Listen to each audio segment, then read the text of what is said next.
I heard this story that you've told in the past about one time, one of your first times sparring with Ali, and you got a swollen Black eye, eye. black eye, and you said, no, I don't want any eye. So, can you just tell us that story? Well, you know, I was proud to say that I was working with one of the greatest fighters of all time, Muhammad Ali. People wouldn't believe it. They didn't believe it.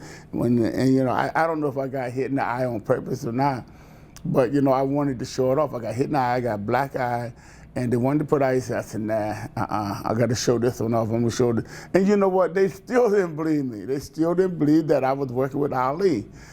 I had to show them the pictures. And when I was showing the pictures, I was up in Bear Mountain somewhere and training for the Olympics, and I had to send home for the pictures just to make them think, let them know that I was working with Muhammad Ali. And what did you learn working with Ali? Well, it just gave me confidence in myself. Muhammad didn't tell me nothing. He didn't want to tell me nothing. He didn't tell nobody that he gonna beat up something, how to beat him. He didn't go for that. But you know, I watched him anyway. I picked up a lot of his moves, a lot of things he did that I wouldn't have done, and a lot of things he did do that I'm proud and say I'm glad I did do. So, but one of the things that I thought about is, damn, taking punches like that. You know, he wanted to show how strong he is. Hit me. They was hitting him here, hitting him in the body, and they was hitting him all over. And Ali was taking a lot of those hits. Special guys, you know, going along. When we was fighting, them guys was trying to kill you every day.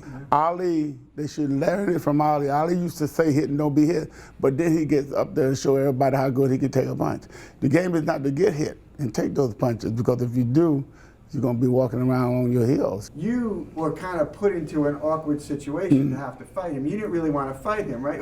How did that whole thing work out? Well, you know, Don King and Bob Arum was bidding, you know, and Ali was seeing them dollar signs that at the time $10 million for Ali was a lot of money. It was a lot of money for me, but then I had to take the low share of it. I took $3 million of the fight at 3.5. I don't remember exactly. It was all about Ali everywhere you go. Ali was my friend, but he was a guy that you didn't want to be around because he embarrassed you, because he talks so good. People love him so much. Whatever he said going to be right. If he called your name, the gorilla and the bear and everything, I forget what he called me. But, you know, he's going to make fun of you. He's going to call it like Joe Frazier, called him ignorant and all that. I mean, you know, that hurts your feelings. You do that stuff like that. But he'd be doing it to get your goal, so he can make you lose your thoughts about what you're going to do in the ring, so he can just take advantage of you. That's what Ali did. But the punishment that he took prior to fighting me, that's what made him old. And he should not have been taking those punches, and he should not have had probably fought me. But how you going to tell me not to take $10 million? You know what I'm saying? How you going to tell me? You offered me $10 million, I'm 65, offered me $10 million to go out there with Mike Tyson. I call him up, come on, Mike, we got to go do it again. You know what I'm saying? Yeah. I love the guy, man.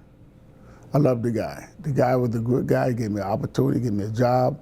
I was, you know, dropped out, made me a sparring partner, you know. It took me around the country with him. I mean, Africa with him, in the Philippines with him.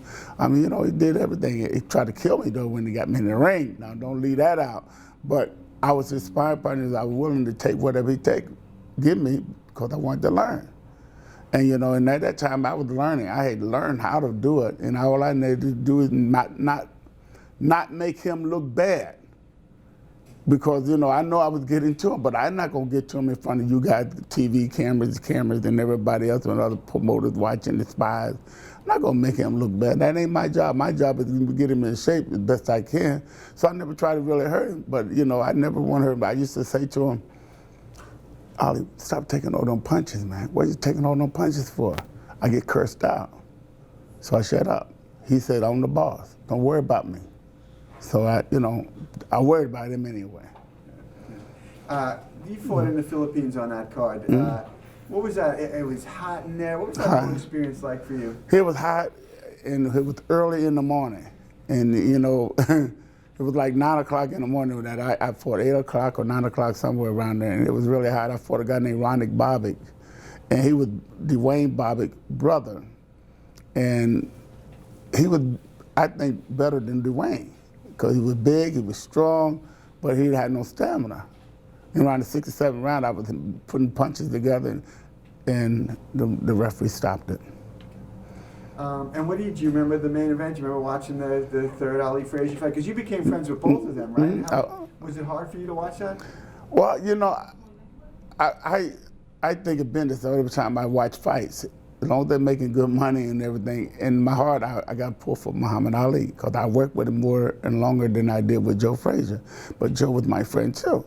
But I was hoping that Ali would win and not hurt Joe, and Joe would win and not hurt Ali. It was just that way. But I was probably rooting for Muhammad Ali. I was rooting for him.